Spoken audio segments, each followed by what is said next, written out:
कैसे हो आप लोग। आज के क्लास 7 मैथ्स के इस वीडियो में हम लोग 10th सी की जो शेष सवालें बची थी उनको लगाएंगे। आइए देखते हैं वो सवालें कैसे लगाते हैं। देखिए छठवीं सवाल देखते हैं। इससे पहले वाली सवालें हम आपको सब बता चुके हैं। करा समांतर चतुर्भुज की दो संलग्न भुजाओं का, संलग्न मतलब जुड़ी हुई जो एक दूसरे से, संलग्न भुजाओं का अनुपात दिया है 1:2। तेरी इसका परिमाप दिया है 30 सेंटीमीटर। तो प्रत्येक भुजा की माप ज्ञात कीजिए। तो हम पहले बना ले समांतर चतुर्भुज, ये बना लिए। ये मान लो ये समांतर चतुर्भुज है। अब इसकी कोई भी संलग्न भुजा दिया का अनुपात दिया है तो यहाँ लिख दे माना पहली भुजा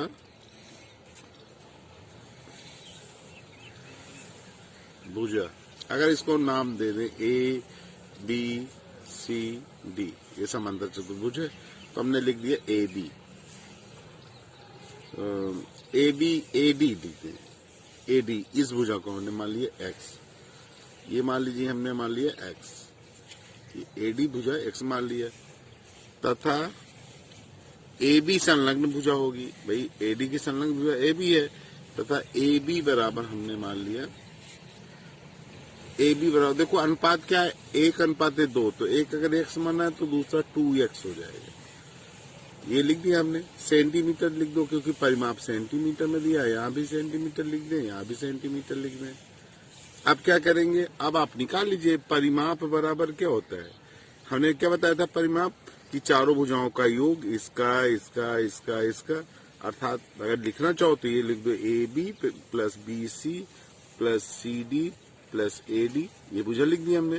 परिमाप हमारा दिया है 30 दिया है 30 सेंटीमीटर। AB आपने इसको X माना है तो ये हमने दिखाया था 2X, तो ये 2X है तो ये भी 2X हो जाएगी क्योंकि समांतर चतुर्भुज की समभुज भुजाएं बराबर होती हैं। तो इस तरह लिख देंगे हम। तो AB की जगह हमने 2X लिख दिया, BC की जगह हमने X लिख दिया, CD की जगह 2X लिख दिया और इसकी जगह हमने X लिख दिया। तो देखो 2 2 4X 5X 6X 6X आ जाएगा। यहाँ लिख देंगे 6X। इसलिए X की वैल्यू कितना आ जाएगा 30 या 6, क्योंकि गुणे में बटे में आ जाएगा तो ये हो जाएगा 5। तो X का मान 5 आ गया। आता है यहाँ लिख देंगे जो भुजा लिख दें, भुजा AD हमने X माना था, AD बराबर 5 सेंटीमीटर आ गया। और भुजा AB बराबर, ये AB बराबर हमारा कितना हो जाएगा 2 × 5 10 सेंटीमीटर।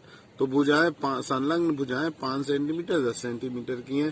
तो अगर ये 5 है तो ये भी 5 हो जाएगा, ये 2X है तो ये भी 2X हो जाएगा। लिखा भी मैंने। तो आप इस तरह भुजाएं ज्ञात कर सकती हैं। सवाल आपकी लग गई। अगली 7वीं सवाल देखते हैं। आकृति ABCD एक सम चतुर्भुज है। सम चतुर्भुज मतलब सभी भुजाएं बराबर हैं। कोण Q का मान ज्ञात कीजिए। देखिए इसमें इन्होंने ये Q कोण मान दिया है।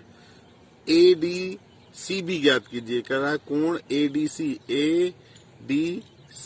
ये पूरा कोण, ये भी पूछ रहा है कि इसको अभी आप बताइए। तो ठीक है, ये सम चतुर्भुज है तो सम चतुर्भुज की सम्मुख भुजाएं बराबर होती हैं। तो अब इसको हम लगाएंगे कैसे। देखिए ये अगर हम बता चुके हैं कि अगर ये दो समांतर रेखाएं हैं और ये एक तिर्यक रेखा काटती तो ये कोण आपका क्या होता है एकांतर कोण कहलाता है। एकांतर कोण ये बराबर होते हैं। तो इसी तरह ये और ये समांतर रेखा है, ये तिर्यक रेखा इनको काट रही है। तो ये कोण और ये कोण बराबर होंगे। अगर ये Q है तो हम इस कोण को भी हम क्या लिख सकते हैं, इस कोण को भी Q लिख सकते हैं। Q लिख दिया हमने। लिख सकते हैं कि नहीं लिख सकते हैं। और इसको अगर हम 30 डिग्री लिख दें क्योंकि समय ये भी तिर्यक रेखा है तो ये 30 डिग्री है तो ये भी 30 डिग्री हो जाएगा। ये 30 डिग्री, ये Q है तो ये भी Q हो जाएगा क्योंकि एकांतर कोण है, इसलिए बराबर हो जाएगा। अब अगर हमें निकालना क्या है, इसने पूछा क्या है Q का मान पूछा है, Q पूछा है। तो आप देखिए इसको किस तरह लगा सकते हैं। तो देखते हैं यहाँ मान लो ये यहाँ हमने O दिखा दिया तो क्योंकि नाम लिखने में आसानी होगी। अब देखो अब हम निकालेंगे कैसे, ये सोचना है। तो देखो ये त्रिभुज बनना है ओ बी। और आपको मालूम है कि जो समचतुर्भुज है उनके विकर्ण 90 डिग्री पर काटते हैं, तो ये 90 डिग्री हो जाएगा। तो इसका मतलब है देखो, ये मालूम है, ये मालूम है, ये निकल आएगा। तो हम लिखेंगे त्रिभुज, लिख दें त्रिभुज ए डी बी में, ये लिख देंगे। कोण, लेकिन ये चीज आपको पहले दिखा, जो मैंने आपको बताया वो लिखना पड़ेगा। यहाँ लिख देंगे कोण ए कोण प्लस कोण, अब इसका पूरा नाम भी लिख सकते हैं, कोण बी ए ओ, कोण बी ए ओ प्लस कोण बी ए ओ बी, ए ओ बी प्लस कोण ओ बी ए, हम त्रिभुज के तीनों अंतर कोणों का मान 180 अंश होता है। तो ए इसे हमारा दिया है, बी ए ओ ये 30 डिग्री दिया है। ये दिया क्या है, हमने निकाला एकांतर कोण होने की वजह से, और इस कोण का मान हमें पता है कि 90 डिग्री है, मुझे बताया हमने क्यों 90 डिग्री होगा। और ये हमें इसकी जगह क्यू दिया है, तो ये लिख देंगे। अब यहाँ कोण क्यू, जो क्यू की वैल्यू है, यहाँ कोण क्यू लिख दिया हमने। क्यू की वैल्यू निकालना है तो 180 है, माइनस इन दोनों को जोड़ के उधर ले जाएंगे, चाहे ऐसे दिखा दे, एक ब्रैकेट में 30 प्लस 90 लिख दीजिए। ये तो 180 हो गया, 9 3 12 120 ये हो गया। तो ये कितना आ गया, 60 डिग्री आ गया। कौन सा कोण, कोण जो ये 60 डिग्री है, और तो ये भी 60 डिग्री हो गया। जो विकर्ण है ये कोणों को समद्विभाजित करते हैं, ये भी बताया था मैंने। तो ये 60 है, 60 है, तो कोण ए डी सी भी। अब यहाँ लिख दीजिए, ये आपका Q आ गया, कोण Q का मान आपने निकाल दिया, एक उत्तर तो यही हो गया। ये 60 डिग्री है।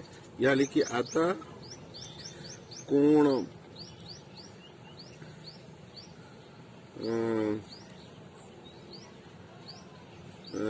ए डी सी, ये पूरा पूछा है, तो बराबर लिख दिए 2 इंटू ये कोण Q equal to 2 into 60 degree, अर्थात ये 120 डिग्री का हो जाएगा। यही आपको उत्तर हो जाएगा। चलिए सवाल नंबर 8 देखते हैं। आकृत पी क्यू आर एस एक आयत है, याद दिया है।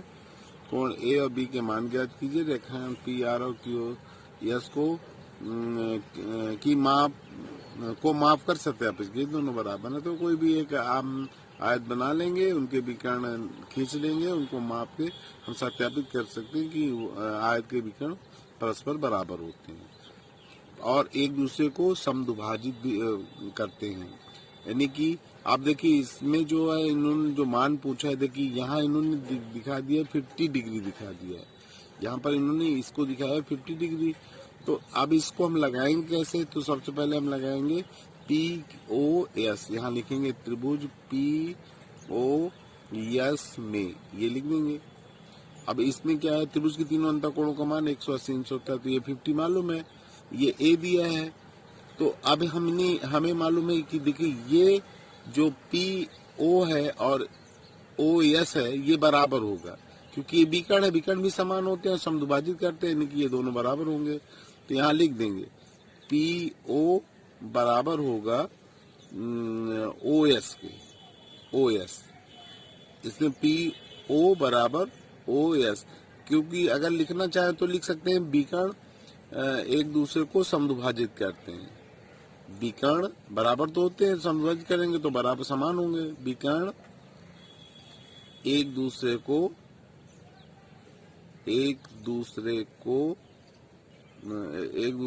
समद्विभाजित करते हैं, समद्विभाजित करते हैं, ये लिखना पड़ेगा हमें। तो ये लिख देंगे विकर्ण एक दूसरे को समद्विभाजित करते हैं, तो ये बराबर हो गया। तो देखिए ये और ये बराबर है, तो इनके सामने जो अगर किसी भी त्रिभुज में दो भुजाएं बराबर, तो उनके सामने कोण, इस जो एस ओ या ओ एस भुजा है, इसके सामने का कोण ये हो गया और इसके सामने का कोण ये हो गया। तो हम लिख सकते हैं कि इम्प्लाइज दैट, जब ये बराबर हो गया तो लिख देंगे कोण ओ पी एस बराबर होगा कोण O S P is equal to A दिया है, इसका मान उन्होंने ए दिया है। तो अब त्रिभुज के तीनों अंतःकोणों का मान क्या होता है, लिख देंगे त्रिभुज के तीनों अंतःकोणों का योग फल 180 अंश होता है, ये लिख दिया 180 डिग्री, ये लिख दिया। तो अब यहाँ मान रख दें तो देखिए ए है तो ये भी ये हो जाएगा, तो ए प्लस ये 50 दिया है, ये जो दिया है इसी के आधार पर निकाल रहे हैं और 180 इसके बराबर कर देंगे, तो ये उधर ले जाएंगे, ये 2a हो जाएगा, 2a इक्वल टू 180 माइनस 50 ये हो जाएगा। तो 2a इज इक्वल टू घटाएंगे तो 130 डिग्री आ जाएगा। इसलिए a की वैल्यू निकालेंगे तो 130/2 कर देंगे तो 65 डिग्री आ जाएगा, 65 डिग्री जो a का मान आएगा वो 65 डिग्री आ गया। अब हमें निकालना है b की, इसकी वैल्यू निकालना है, तो इसकी वैल्यू अब इस त्रिभुज से निकालिए POS से, तो ये 90 डिग्री होगा, क्योंकि हम जानते हैं कि आयत हो वर्ग हो उसके शीर्ष कोण 90 अंश का होता है, तो ये 90 हो जाएगा। ये हमें a की वैल्यू पता ही है, तो ये कोण आसानी से निकल आएगा। तो ये 90 डिग्री हो गया, ये आपका 65 हो गया, तो 90 और 65 जोड़ देंगे, कितना हो जाएगा 90 65 90 और 10 जोड़ेंगे तो 100 हो जाएगा, तो वो 55 हो जाएगा, 155 हो गया। और 180 से 155 घटा देंगे, तो 180 से 55 निकालेंगे तो आपका कितना 25 डिग्री आ जाएगा, तो बी का मान 25 डिग्री हो जाएगा। तो इस तरह आपको निकालना है, ये आप अपने मन से आप निकाल लिख दे रहे हैं। त्रिभुज लिखोगी PQS में, इसमें निकालेंगे तो त्रिभुज के, तो ये तो 90 डिग्री हो जाएगा, यहाँ लिखोगी कोण आपका हो जाएगा SPQ प्लस SPQ प्लस कोण PSQ ये लिख दोगी, और यस प्लस कोण SQP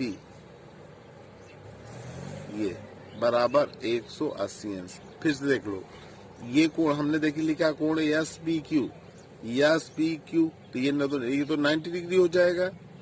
फिर इसके बाद लिखा कोण PSQ ये A है, तो A की वैल्यू हम निकाल चुके हैं 65 डिग्री, ये लिख देंगे। और हमें निकालना क्या है SQP अर्थात ये B है, तो इसी का मान निकालना है, इसलिए B लिख देंगे, तो B की वैल्यू पता चल जाएगी, इसे मान रख देंगे तो आ जाएगा।